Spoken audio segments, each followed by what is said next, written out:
Hello everyone, welcome to inner magic. இந்த வீடியோவில் October மந்தோட journaling எப்படி பண்ணுறது அப்படிங்கிறத பார்க்க போகிறோம். நான் இந்த மந்த் வந்து பார்த்திங்கன்னா ரொம்ப சிம்பிளான ஒரு தீம் தான் வந்து செலக்ட் பண்ணியிருக்கேன். தீபாவளி வருது, நீங்கள் வந்து தீபாவளிக்கு ஏற்ற மாதிரி கூட நீங்கள் தீம்ஸ் வந்து போட்டுக்கலாம். உங்களோட மைண்ட் செட் பொறுத்து அதை பண்ணிக்கோங்க.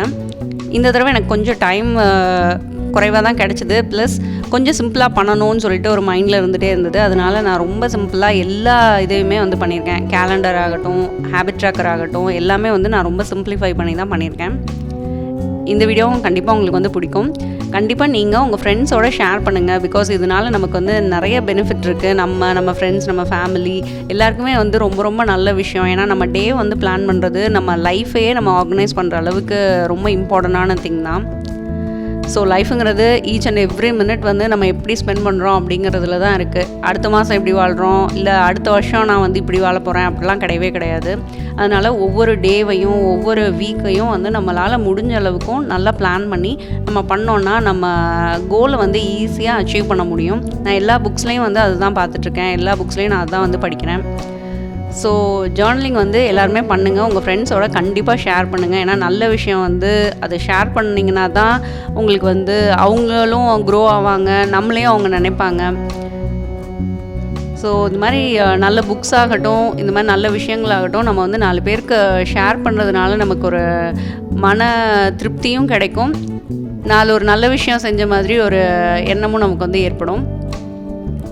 ஸோ இந்த தடவை பார்த்திங்கன்னா இந்த லீஃபு, அப்புறம் இந்த ஜஸ்ட்டு ஒரு பிளான்ட் இருக்க மாதிரி அந்த மாதிரி தான் நான் வந்து ஃப்ரண்ட் பேஜ் வந்து டிசைன் பண்ணியிருக்கேன். மற்ற மந்தோடு பார்க்கும்போது இந்த மந்த் ரொம்ப சிம்பிளாக தான் வந்து பண்ணியிருக்கேன்.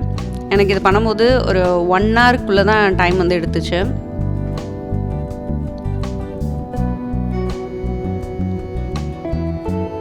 நீங்கள் ஜேர்னலிங் ஸ்டார்ட் பண்ணியிருக்கீங்கன்னா அதுலேருந்து என்ன பெனிஃபிட் வந்து உங்களுக்கு கிடைச்சது அப்படிங்கிறத கண்டிப்பாக கமெண்ட் பாக்ஸில் வந்து போடுங்க.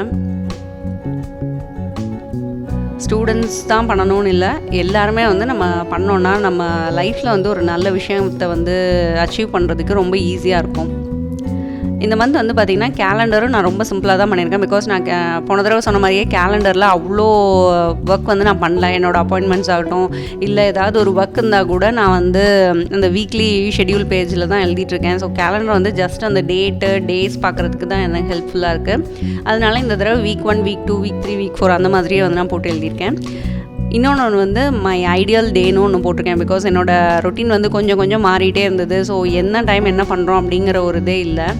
அதனால் மை ஐடியல் டேன்னு சொல்லிட்டு ஒன்று எழுதிட்டு நான் அந்த டேயில் என்னோடய டைம் வந்து எப்படி மேனேஜ் பண்ணோம் அப்படின்னு நினைக்கிறேன் அப்படிங்கிறதையும் நான் இந்த ஜேர்னலிங் பேஜ்லேயே வந்து போட்டிருக்கேன். ஒரு ரெஃபரன்ஸாக இருக்கும். நம்ம வந்து பிளான் பண்ணதை செய்யலை அப்படின்னா நம்ம மனசே இல்லை, நம்ம பிளான் பண்ணது இதுவாச்சே நம்ம செய்யலையே அப்படிங்கிறத நமக்கு கரெக்ட் பண்ணுறதுக்கு ரொம்ப ஹெல்ப்ஃபுல்லாக இருக்கும். மற்றவங்க சொன்னாங்கன்னா நமக்கு கோவம் வரும். நம்மளை வந்து கரெக்ட் பண்ணிக்கிறது ரொம்ப ஈஸியஸ்ட் வே. ஸோ இது வந்து கண்டிப்பாக போடுங்க. உங்களோட டேவும் எப்படி நீங்கள் ஸ்பெண்ட் பண்ணுறீங்க அப்படிங்கிறதையும் பாருங்கள். இந்த மெத்தட் வந்து பார்த்திங்கன்னா பெஞ்சமின் ஃப்ராங்க்லினோட டைம் வந்து இந்த மாதிரி தான் அவர் அலோகேட் பண்ணிட்டு ஒர்க் பண்ணியிருப்பாங்க. எனக்கு அது ரொம்ப பிடிச்சிருந்தது. அவரோட பயோகிராஃபி உங்களுக்கு வாய்ப்பு கிடச்சதுன்னா படித்து பாருங்கள். ஆட்டோபயோகிராஃபின்னு நினைக்கிறேன். ரொம்ப நல்லாயிருக்கும். அவர் என்னென்ன இது இன்வென்ட் பண்ணியிருக்காரு, அவரோட லைஃப் வந்து எப்படி அவர் எடுத்துகிட்டு போயிருந்தார், அது எல்லாமே சொல்லியிருப்பாங்க. ரொம்ப நல்லாயிருக்கும் அந்த புக்கு.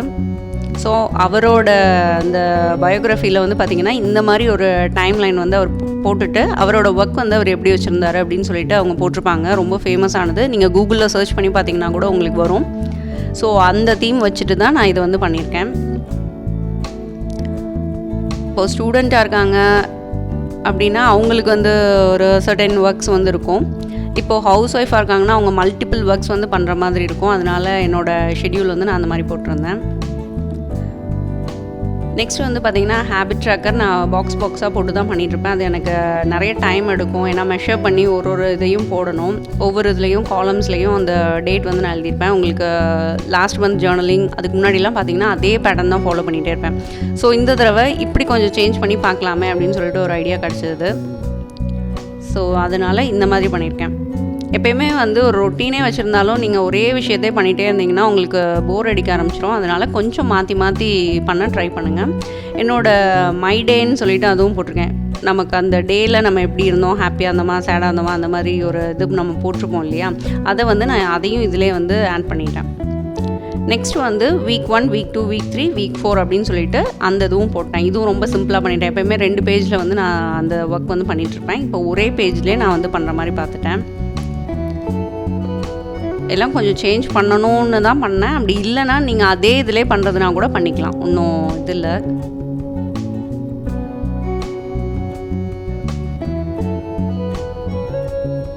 ஃபஸ்ட் வீக் மட்டும் நீங்கள் ஃபில் பண்ணிக்கோங்க. ஏன்னா ஜேர்னலிங் முடிக்கும் போது ஃபஸ்ட் வீக் மட்டும் பண்ணிடுங்க. Second week, third week, fourth வீக்கெல்லாம் அதுக்கேற்ற மாதிரி பண்ணிக்கோங்க. இப்போவே வந்து பிளான் பண்ணோன்னா இப்போ ஃபஸ்ட் வீக்கில் நிறைய டைம் கிடச்சிருக்கும், நிறைய ஒர்க் முடிச்சிருப்பீங்க. இல்லை ஃபஸ்ட் வீக்கில் ரொம்ப பிஸியாக இருந்திருப்பீங்க, அந்த ஒர்க்கை நீங்கள் ரீஷெடியூல் பண்ணுற மாதிரி வரும். அதனால மாற்றி எழுதுகிற மாதிரி வரும்.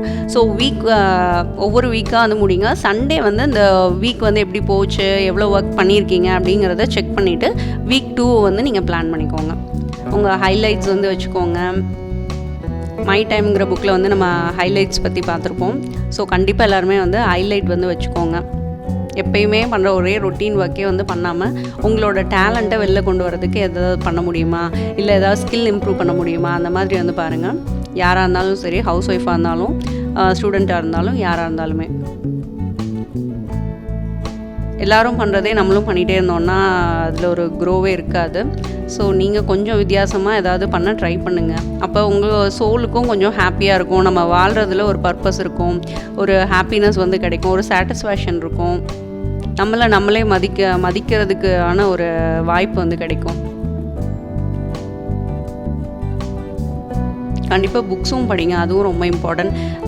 நான் ஃப்ராங்க்லி சொல்லணுன்னா எனக்கு மற்ற வீடியோஸில் கிடைக்கிற வியூ கூட இந்த ஜேர்னலிங் வந்து கிடைக்காது.